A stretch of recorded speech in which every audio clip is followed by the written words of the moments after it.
The strange narratives embodied in the Golden Legend, how fabulous soever they may be, are referable notwithstanding to the highest Christian antiquity. They are parables rather than histories. The style is simple and Eastern, like that of the Gospels, and their traditional existence proves that a species of mythology had been devised to conceal the Kabbalistic mysteries of Johannite initiation.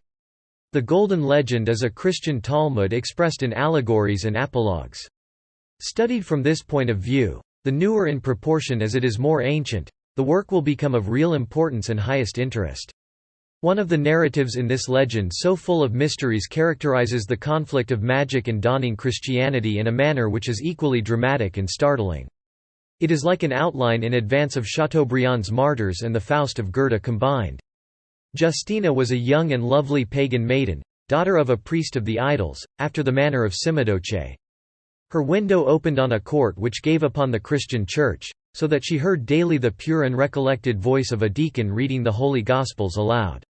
The unknown words touched and stirred her heart, so deeply indeed that when her mother remarked one evening how grave she seemed and sought to be the confidant of her preoccupations, Justina fell at her feet and said, "Bless me, my mother, or forgive me. I am a Christian."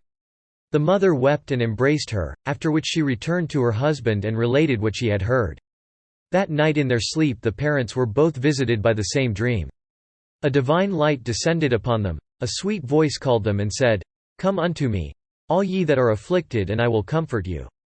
Come, ye beloved of my Father, and I will give unto you the kingdom which has been prepared for you from the beginning of the world." The morning dawned. Father and mother blessed their daughter. All three were enrolled among the catechumens and, after the usual probation, they were admitted to holy baptism. Justina returned white and radiant from the church, between her mother and aged father, when two forbidding men, wrapped in their mantles, passed as Faust and Mephistopheles going by Margaret.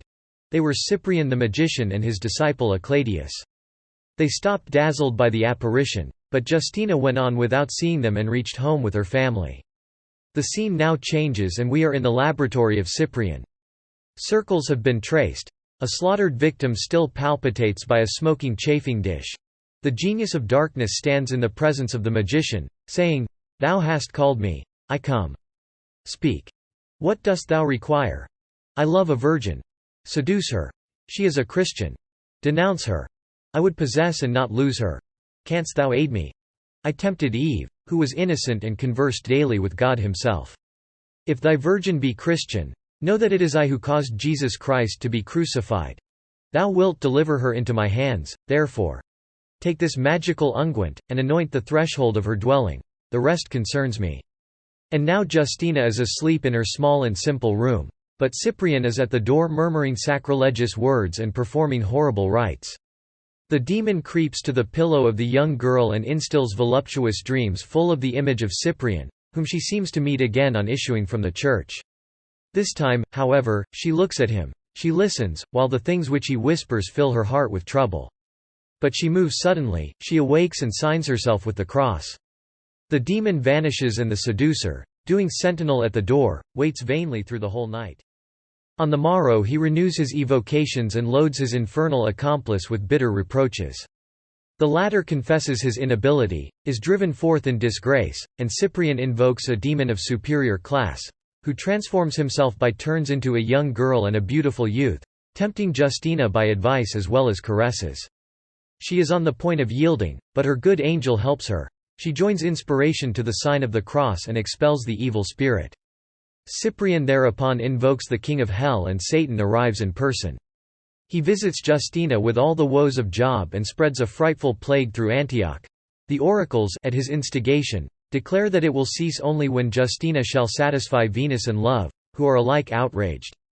Justina, however, prays in public for the people, and the pest ceases. Satan is baffled in his turn.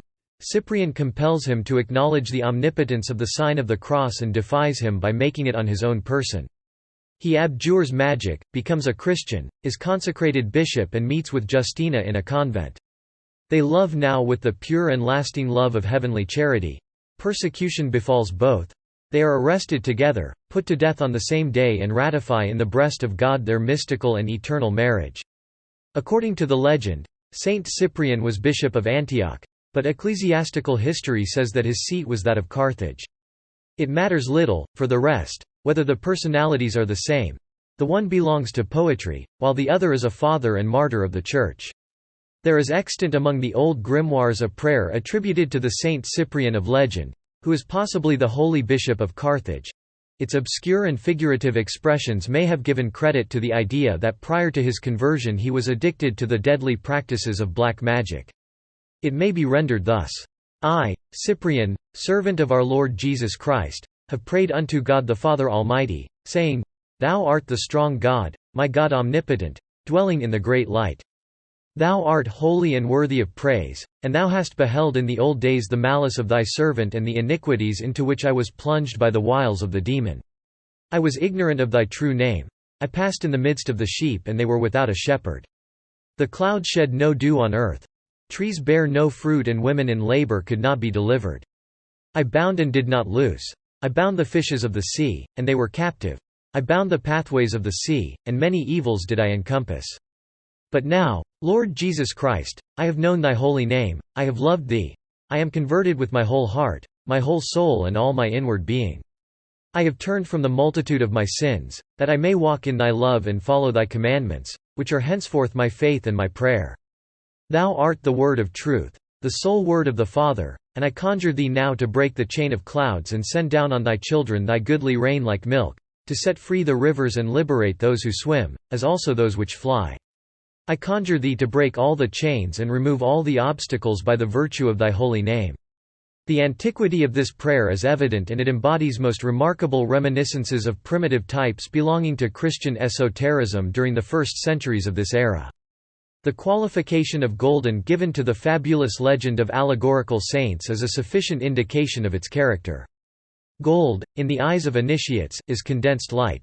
The sacred numbers of the Kabbalah were called golden. The moral instructions of Pythagoras were contained in golden verses. And for the same reason that mysterious work of Apuleius in which an ass has an important role, is called the golden ass. The Christians were accused by pagans of worshipping an ass, and the slander in question is not of their own devising. It is referable to the Jews of Samaria, who expressed Kabbalistic ideas on the divinity by means of Egyptian symbols. Intelligence was represented in the symbol of a magical star, venerated under the name of Remphan. Science was depicted by the emblem of Anubis, the latter name being altered into Nibas, whilst vulgar faith or credulity appeared in the likeness of Thartak, a god represented holding a book, wearing a mantle and having the head of an ass. According to the Samaritan doctors, Christianity was the reign of Thartak, or blind faith and vulgar credulity set up as an universal oracle, superior to understanding and knowledge. This is why, in their intercourse with Gentiles and when they heard themselves identified by these with Christians, they protested and begged not to be confounded with the worshippers of an ass's head. The pretended revelation diverted the philosophers, and Tertullian mentions a Roman caricature, extant in his days, which exhibited Thartak in all his glory, identified as the god of Christianity, much to the amusement of Tertullian, though he was the author of that famous aphorism, Credo quia absurdum. The Golden Ass of Apuleius is the occult legend of Thartak. It is a magical epic and a satire against Christianity, which the author had doubtless professed for a period, or so at least he appears to intimate under the allegory of his metamorphosis into an ass. The story of the work is as follows. Apuleius was travelling in Thessaly, the country of enchantments. He received hospitality at the house of a man whose wife was a sorceress, and he seduced the servant of his hostess, thinking to obtain in this manner the secrets of her mistress. The maid promised to deliver to her lover a concoction by means of which the sorceress changed herself into a bird, but she made a mistake in the box and Apuleius was transformed into an ass. She could only console him by saying that to regain his proper form it would be sufficient to eat roses, the rose being the flower of initiation. The difficulty at the moment being to find roses in the night, it was decided to wait till the morrow, and the servant therefore stabled the ass, but only for it to be taken by robbers and carried off. There was little chance now of coming across roses, which are not intended for asses, and gardeners chased away the animal with sticks. During his long and sad captivity, he heard the history of Psyche related, that marvelous and symbolical legend which was like the soul and poetry of his own experience. Psyche desired to take by surprise the secrets of love. As Apuleius sought those of magic, she lost love and he the human form. She was an exiled wanderer, living under the wrath of Venus, and he was the slave of thieves. But after having journeyed through hell, Psyche was to return into heaven, and the gods took pity on Lucius. Isis appeared to him in a dream and promised that her priest, warned by a revelation, would give him roses during the solemnities of her coming festival. That festival arrived, and Apuleius describes at great length the procession of Isis. The account is valuable to science, for it gives the key of Egyptian mysteries. Men in disguise come first, carrying grotesque animals. These are the vulgar fables. Women follow strewing flowers and bearing on their shoulders mirrors which reflect the image of the great divinity. So do men go in front and formulate dogmas which women embellish, reflecting unconsciously the higher truths, owing to their maternal instincts. Men and women came afterwards in company as light-bearers. They represented the alliance of the two terms, the active and passive generators of science and life after the light came harmony, represented by young musicians, and, in fine, the images of gods, to the number of 3, followed by the grand Hierophant, carrying, instead of an image, the symbol of great Isis, being a globe of gold surmounted by a caduceus. Lucius Apuleius beheld a crown of roses in the hands of the high priest. He approached and was not repulsed. He ate the roses and was restored to human shape. All this is learnedly written and intermingled with episodes which are now heroic and again grotesque in character, as befitted the double nature of Lucius and the ass. Apuleius was at once the Rabelais and Swedenborg of the Old World at the close of the epic. The great masters of Christianity either failed or refused to understand the mysticism of the Golden Ass.